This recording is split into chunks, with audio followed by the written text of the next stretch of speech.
Don't be swept away by appearances, said Epictetus. In a world where attention is cheap and validation is currency, men often mistake politeness for pursuit, proximity for passion, and digital signals for emotional investment. Tonight, we peel back illusion. Watch all 7 chapters, and you'll never waste time decoding neutral signals again. Like, subscribe, and comment what you've misread before, because we all have. Chapter 1. She viewed your Instagram story. You post a story, maybe a song lyric, a book cover, a gym mirror shot, or the skyline during golden hour. Nothing dramatic. Just a ripple cast into digital space. And then you check back. She saw it. Her name sits at the top of the viewer list. You screenshot it. You stare. You feel a shift in your chest. Maybe she misses me. Maybe she's trying to send a signal. Maybe this is her way of reaching out without reaching out.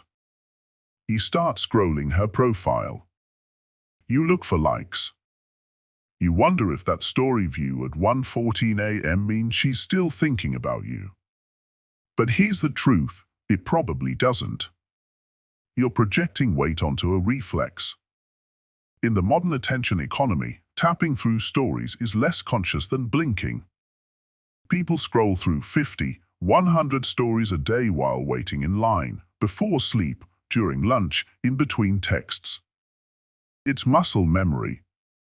Viewing doesn't require thought. And it certainly doesn't require intention.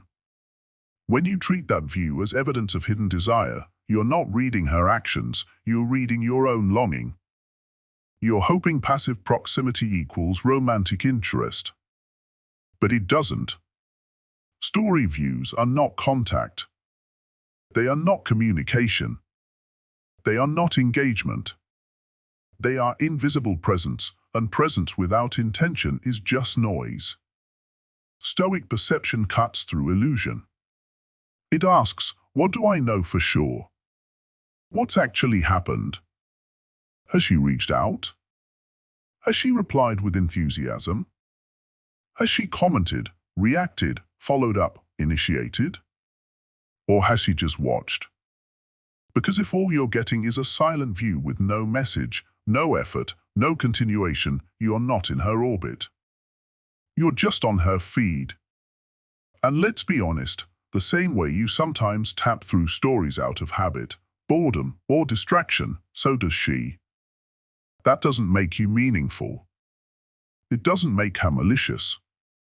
It just means what it is, a glance, not a gaze. Ask yourself, with brutal honesty, if the roles were reversed, if someone from your past watched your stories but never messaged, would you assume they were signaling you? Or would you recognize it for what it is, background noise in a world where attention is fragmented and effortless? You are not wrong for hoping.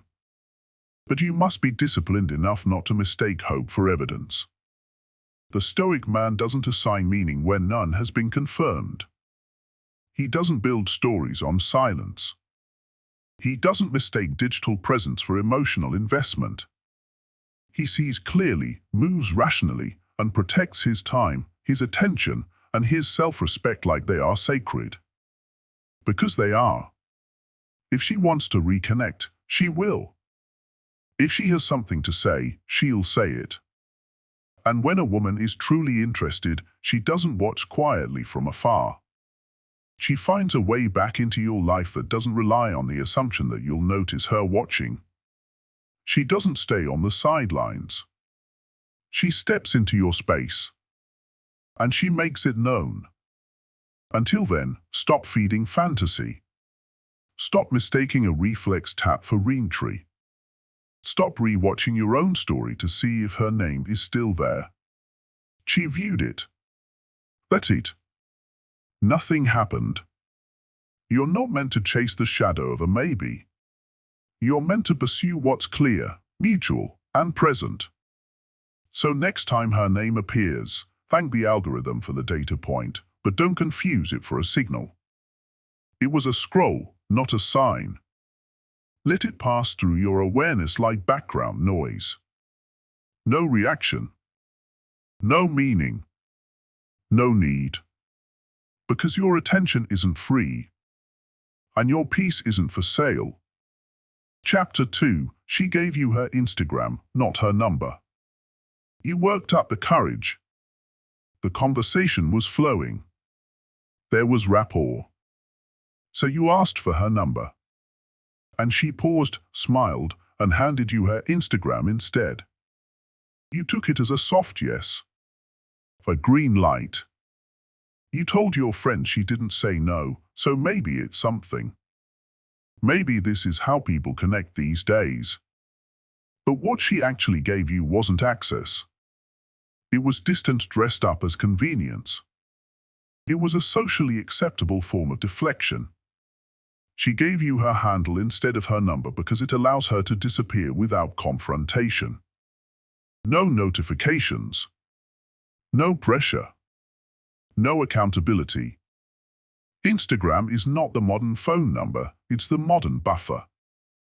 It lets her screen your messages without feeling socially obligated to respond. It gives her a safe space to observe you from a distance without having to engage. She gave you the option to follow, not the invitation to connect. Understand this, sharing a profile isn't the same as opening a door. It's showing you the front of the house without letting you step inside. You see curated highlights, old trips, filtered photos, vague captions, but not her real presence. She's showing you image, not interaction.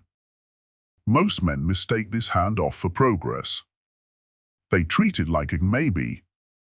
But the Stoic mind doesn't inflate possibilities. It observes reality.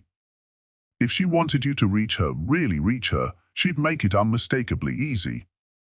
She'd offer the channel she actually uses. She'd check in. She'd initiate. She wouldn't just drop her handle and vanish into a crowd of 600 unread DMs. Ask yourself with ruthless clarity, has she replied to your message without delay or obligation? Has she sent you anything thoughtful, anything personal, anything beyond a heart reaction or a one-word reply? Has she ever messaged you first? Or are you just another follower in the queue? A background character on her grid? A fallback in case the primary options don't pan out? This isn't cynicism. It's discernment. Social media has made attention a cheap currency. People exchange it without meaning. A follow doesn't mean trust. A like doesn't mean care. And sharing a profile doesn't mean she's interested. It often means she's being polite in a way that shields her from awkwardness. If you're still interpreting her giving you Instagram as a positive sign, pause. Look at her follow-up behavior, not the momentary exchange. A woman who's interested will use any platform to show it. Whether it's a phone number or an app, she'll bridge the gap if she wants to. She'll ask you questions. She'll respond with energy. She'll initiate future contact. If that doesn't happen, don't chase. Don't DM again hoping to break through the digital static. Don't watch her stories like a ritual waiting for her to notice. Don't build a fantasy on a handle.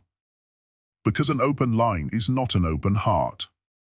And if you're holding out hope that a profile will transform into a relationship, ask yourself what you're actually waiting for, a real person or your own illusion of possibility. The Stoic man does not chase what isn't clearly offered. He does not beg for clarity in a space designed for ambiguity. He chooses engagement over exposure. He wants interaction, not impression. Conversation, not curation.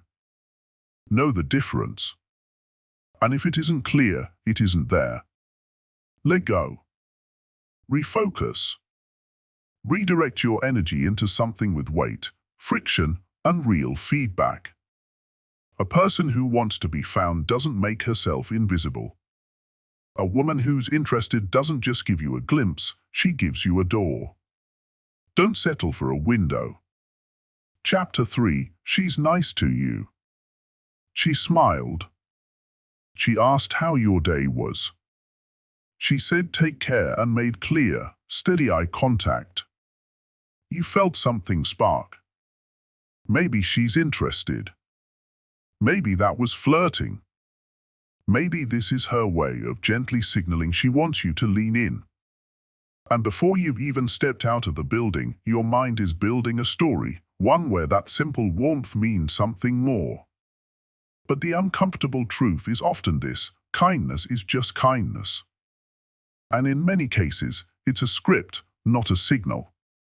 Especially in professional or semi-public settings, baristas, waitresses, receptionists, sales representatives, gym staff, co-workers, people are trained to be pleasant. Their job depends on keeping you engaged, comfortable, and welcomed. A barista's hope to see you tomorrow isn't loaded with subtext. It's part of the rhythm. A receptionist's warm tone isn't an emotional breadcrumb, it's protocol. They aren't performing for you. They're performing around you. Here's the danger: modern men, starved for validation, often interpret basic politeness as personal invitation. You're in the desert of attention, and a drop of courtesy tastes like rain. But the Stoic man steps back. He doesn't assume. He doesn't project. He observes. Ask yourself, with brutal clarity, is she acting this way toward me and only me? Or am I just the next polite interaction in her day? Is her smile softer when she speaks to you, or is it the same one she offers everyone in line? Does she find reasons to linger in conversation, or is she moving with efficiency? Are her questions personal, or are they surface level and transactional? There's a difference between friendliness and flirtation. And it's not in the words, it's in the pattern. A woman who is interested disrupts her own flow. She breaks routine to stay near. She leans in longer than she needs to. She seeks you out again. She doesn't just say, "I hope to see you soon," she ensures you do. Politeness is horizontal, but evenly distributed. Everyone gets the same tone, same nod, same "have a great day." Attraction, by contrast, is vertical. It stands out. It focuses. It selects. Stoicism teaches the art of examining motives, not just your own, but others. So ask, is her kindness specific or universal? Personalized or procedural? Don't chase fantasy in a space where reality is neutral. Kindness is not consent. Warmth is not desire. We live in a culture where women are expected to be agreeable, to smile even when tired, to be the nice even when uninterested, because anything less can be misread as coldness or even rudeness. This social pressure means her smile isn't always about you. It might be about protecting herself, avoiding awkwardness, or simply meeting a customer service metric. Many who don't learn this confuse decency for desire. They mistake a professional tone for personal interest. And worse, they often end up pushing a boundary that was never open to begin with. That's when kindness turns uncomfortable. That's when respect turns to recoil. All because someone couldn't accept that friendliness can, and often does, exist without romantic motive. The solution isn't cynicism. It's clarity. Don't become cold. Don't assume every woman is disinterested. But do wait for distinction. Wait for patterns that separate you from the crowd. Wait for investment. Wait for disruption of her own rhythm. That's when you know you're not just a recipient of social politeness, you're the subject of focused attention. Real interest is active. It doesn't hide in bland conversation. It creates opportunities. It escalates. It reappears. If you're not seeing those signs, don't invent them. Accept the pleasant moment. Be courteous in return. But don't build castles on smiles offered to everyone else, too. Because the man who knows how to read the difference between surface and signal is the one who never has to chase what was never choosing him in the first place. Chapter 4. She messaged you, but only to ask a favor. Your phone lights up. Her name appears on the screen. And for a moment, everything in you lifts. You feel it in your chest before you even read the message. She reached out. Maybe this is the beginning of something. Maybe she's been thinking about you. Maybe this is the doorway back in. Then you open the message. Hey, random question, do you know anyone who can help me move this weekend? Or, hey, you're good with logos, right? Could I get your opinion on something? Or, hey, can I borrow your camera? No softness. No warmth. No, hey, how have you been? Just a direct ask. A favor. I need. And after you reply, either helping, offering, or politely declining, there's nothing. No follow-up. No reciprocal interest. Just silence. At first, it feels confusing. You want to believe this was an opening, a spark, a re-entry. But deep down, if you're honest, you already know it wasn't. She didn't reach out to reconnect. She reached out to extract. You weren't contacted, you were activated. This is the difference between being a person of meaning and being a person of use. Too many men confuse utility with intimacy. They believe that if a woman turns to them in a moment of need, it must mean they matter. It must mean she sees something in them. But usefulness does not equal desire. Assistance does not signal affection. A wrench is not kissed. It is picked up when needed and returned to the drawer when the bolt is tight. Stoicism is a philosophy of perception. It trains you to look at behavior without ego, without projection, without emotional inflation. So ask yourself, with the same detachment a trained mind would bring to a battlefield, does this message give me energy or does it drain it? Does it invite collaboration or does it assign obligation? Is she seeking my mind or just borrowing my tools? If she only ever reaches out when she needs something, when her car battery dies, when her boss asks for a referral, when her apartment needs lifting, you are not a priority. You are a button labeled reliable mail. A contact in her phone under the category can help. That is not intimacy. That is convenience. The problem isn't that she asked. The problem is that it only ever happens like this. Transactional energy, no emotional continuity. She doesn't circle back to check in, follow up with curiosity, or express gratitude in a meaningful way. She extracts value from you, then vanishes again into the social ether. And if you continue to answer those calls, hoping that one day they will shift into deeper connection, you're not offering help, you're offering your self-respect as collateral for attention that will never arrive. Women don't hide attraction when it's real.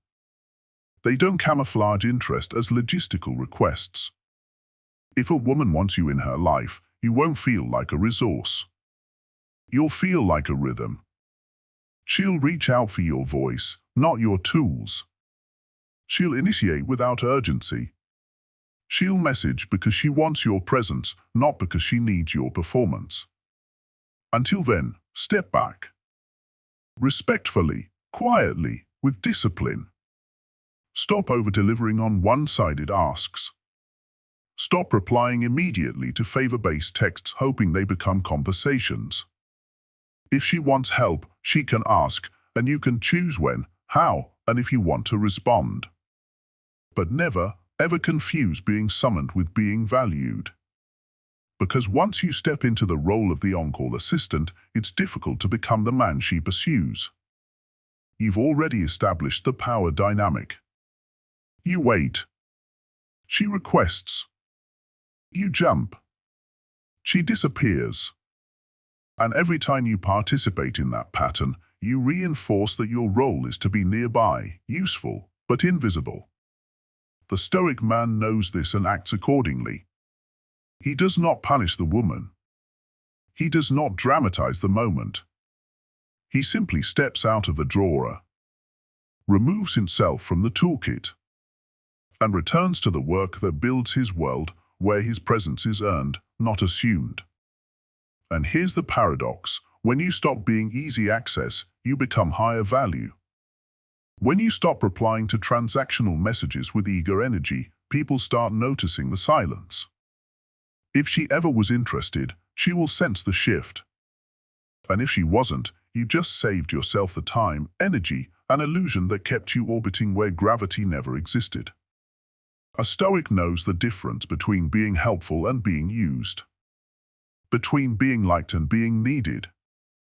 One strengthens you, the other empties you.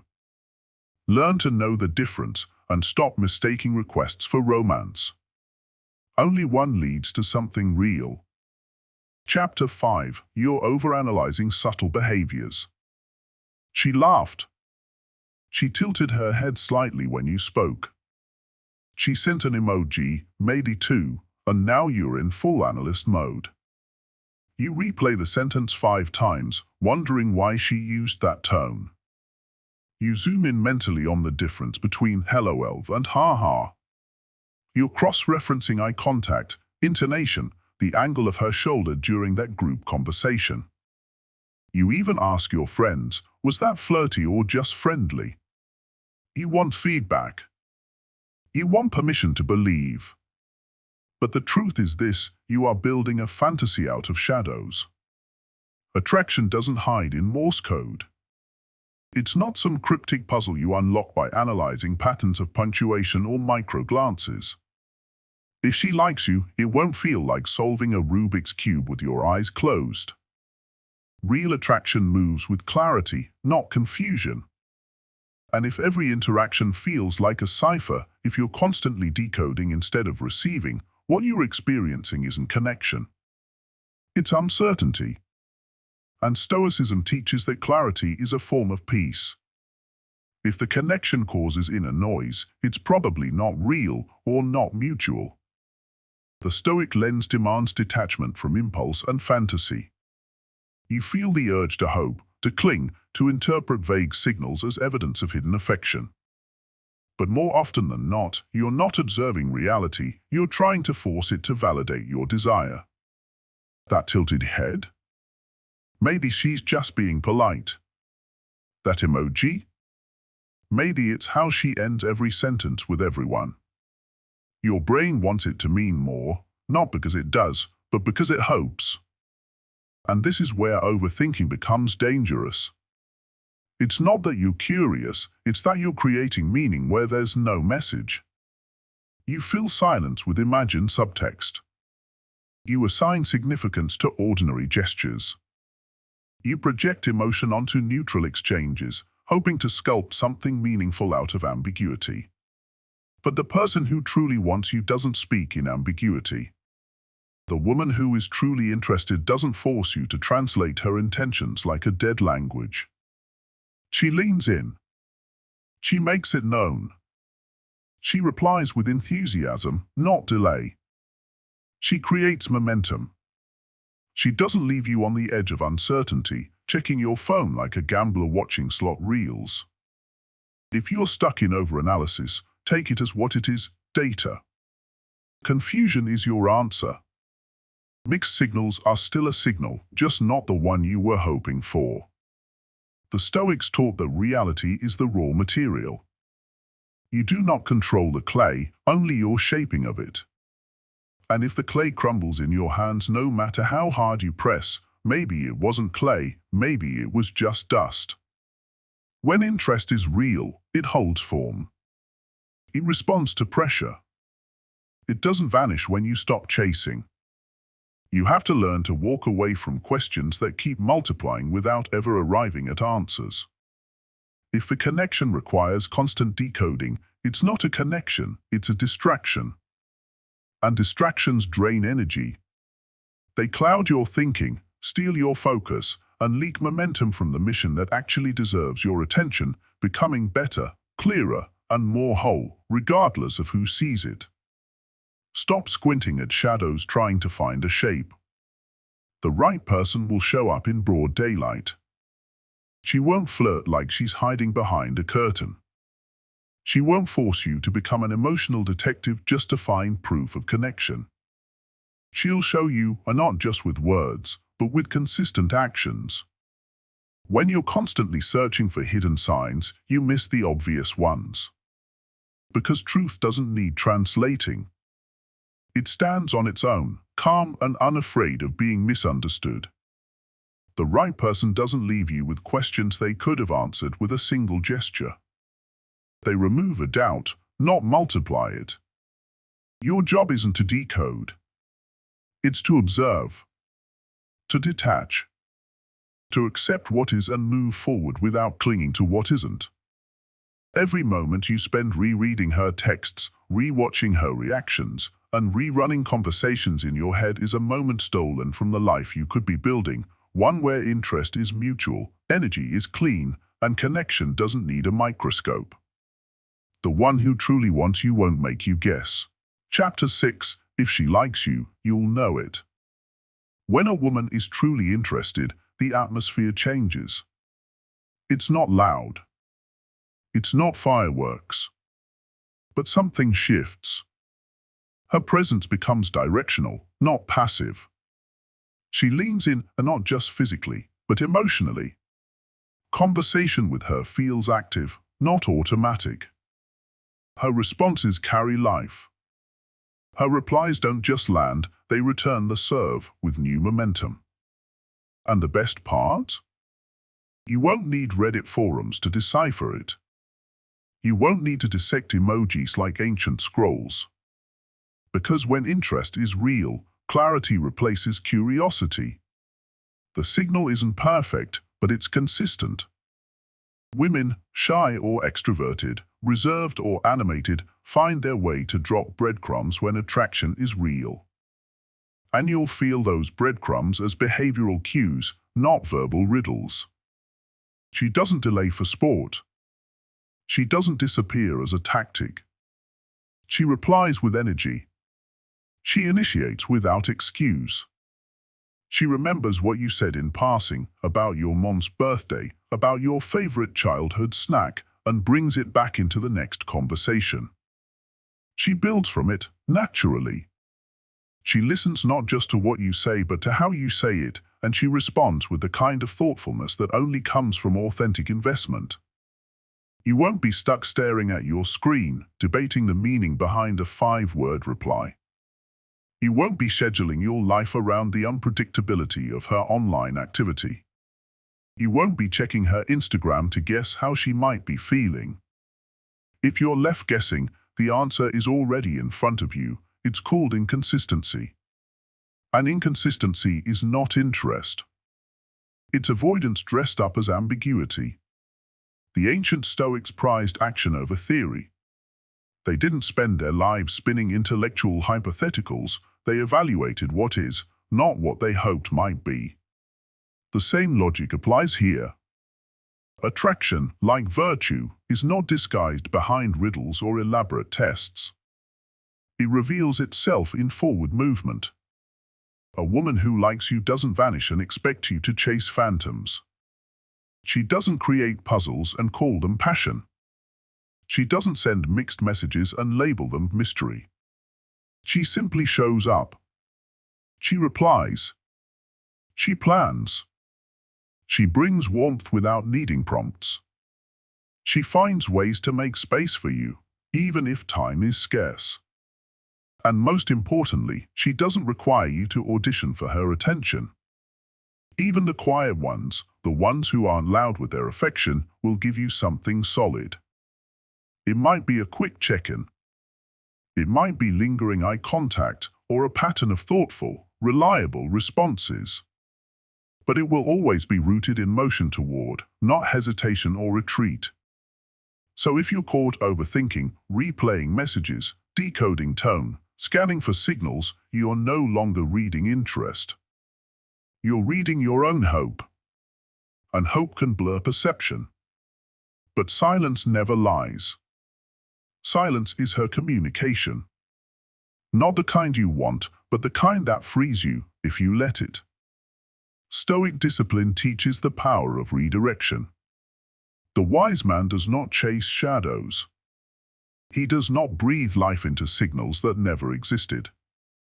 He doesn't grip tighter when the rope is already gone. If she is not creating momentum with you, the path is not blocked, it simply doesn't exist. Real interest feels steady. It's not frantic. It doesn't produce anxiety. It produces clarity. It doesn't make you feel like you're climbing a glass wall. It feels like walking in sync. Attraction with real potential has rhythm, not resistance. It doesn't make you feel like you're constantly trying to prove your worth. So ask yourself, am I responding to genuine interest or projecting my desire into empty space? There's a difference. One builds. The other bleeds. The woman who wants to be in your life doesn't leave you standing in fog, waiting for signals that never come. She will meet you, step for step, not always loudly, but always with presence. She won't make you chase meaning in mystery. She'll give it to you through consistency. Your task is not to decode what isn't clear. Your task is to see the difference between effort that flows and effort that exhausts. Between attention that feeds you and attention you're begging for. Between gestures you receive and gestures you invent. If it feels like a one-man sprint uphill, if you're doing all the lifting, initiating, maintaining, and repairing, it's not a connection. It's a drain. And the moment you stop fighting silence and start choosing clarity is the moment you reclaim your masculine strength. You walk away from scarcity. You stop asking, is she the one, and start asking, is this aligned with my direction? You stop needing her validation and start giving yourself one of the greatest gifts a man can earn, the ability to walk with full heart away from anyone who cannot meet you fully. Because in the Stoic model, she is not the prize. She is not the final destination. You are the path. And the right person doesn't ask you to abandon it. They meet you on it. Chapter 7, she's just being social. She talked to you at the party. Asked about your work. Laughed, genuinely, at your joke about the group chat name. She stood beside you a little longer than expected. You left with a slight buzz in your chest. A narrative began forming in your head, she must be into me. But pause. Zoom out. Look again, not with desire, but with discipline. Because she also laughed with 3 other guys. Complimented the host's playlist. Helped someone find their jacket. Hugged a girl she just met like they were old friends. Told someone else their cologne smelled amazing. What you experienced wasn't an isolated spark. It was a shared rhythm of her social energy. And if your perception is driven more by craving than by clarity, then what you're calling a connection was likely just chemistry with no current. This is where many men stumble, because attention feels rare. Especially now, in a digital culture where affection is rationed and real presence is scarce, any warm interaction feels like a portal. So when a woman gives you an ounce of attention, your imagination gives it weight. You inflate the meaning. You replay her laugh. You save the moment. But Stoic philosophy offers a colder, wiser filter. Do not interpret what is not confirmed. Do not cling to what was not offered. Attention is not intention. Conversation is not confirmation. A woman can be warm, expressive, and charismatic and still not want anything beyond that moment. Some people radiate energy. That doesn't mean they want to share it long term. Women who are socially confident often come across as inviting, magnetic, and personal. That doesn't mean it was about you. It often means she is simply at ease, and you happen to be in proximity. So you must ask cleaner questions. Did her laughter truly land on you, or could it have wrapped around anyone with decent timing? Was her body language closed when others entered the conversation, or did she naturally drift toward a broader circle? Was there any follow-up the next day? A message, a memory, a hint that she remembered something you said? Or did the thread end exactly where the music faded and the cups hit the trash? The Stoics were brutal in their clarity because they knew clarity protects your peace. Don't assign emotional weight where no weight was offered. Don't call it a signal when it was just a sentence. If she wanted to continue, she would have created space for it. A quick DM. A passing reference. A "we should hang sometime" delivered with sincerity, not vagueness. But if there was nothing after, then what you had was a leaf in the wind. Beautiful. Brief. Gone. And yet this is where fantasy plants roots. You replay the conversation. Reinterpret the smile. Rewrite the moment with new scenes, new endings, alternate timelines. You stitch together a narrative from fragments and convince yourself that rejection has occurred. But rejection requires an invitation, and none was given. There is no rejection where no offer was made. What you're calling rejection is simply reality speaking in silence. And if you ignore that silence, you end up clinging to air, projecting need into neutrality and chasing connection where only presence existed. It takes strength to admire the moment and walk away. It takes maturity to say, that was a good interaction, but that's all it was. To not stretch politeness into pursuit. To not load a simple conversation with the weight of your hopes. Stoicism demands we separate the things within our control from the things beyond it. Her emotions, her motives, her thoughts beyond that night, those are not your business. What is your business? Your presence. Your poise. Your restraint. Your ability to enjoy a moment for what it was and let it live where it ended, instead of trying to drag it into a future it was never meant to enter. Because if it's meant to return, it will. And if not, no force will make it real. Let the temporary be temporary. Let her social nature be just that, social, not selective. Enjoy the kindness without twisting it into an outcome. So the next time she shares a smile at a party, engages in a quick-witted exchange, or clinks glasses over a joke, let it be what it is. Participate fully, then release it clean. Don't build castles from glances. Don't build futures from 5-minute chemistry with no second chapter. Wait for the woman who circles back. Who texts you first? Who brings up something you said because she hasn't forgotten? Who makes her interest unmistakable, not mystifying? Until then, detach. Observe. Appreciate without attaching. Let her be social.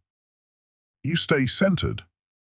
Because the moment you stop chasing signals that never came, you create space for real ones to find you, and they will, when you no longer need them to. Epictetus warned, it's not what happens to you, but how you react to it that matters. Misreading signals is not failure, it's training. Every false flag teaches you to observe cleaner, to detach faster, to lead your attention rather than follow your cravings. The truth is simple, when a woman likes you, it's rarely confusing. If you're digging for clues, you're already off course. Don't confuse politeness for pursuit. Don't chase ghosts. Don't invent hope where only habit lives. Instead, keep your focus where it belongs, on your purpose, on your craft, on building a life so rich and grounded that the right connections don't need to be forced, they appear and stay without games. Comment below the biggest signal you've misread before. Like this episode if it cleared the fog, and subscribe so you never again mistake attention for affection. You don't need signs. You need standards. She's not the proof. You are the path. Stay on it. Onward. Stoic. Always.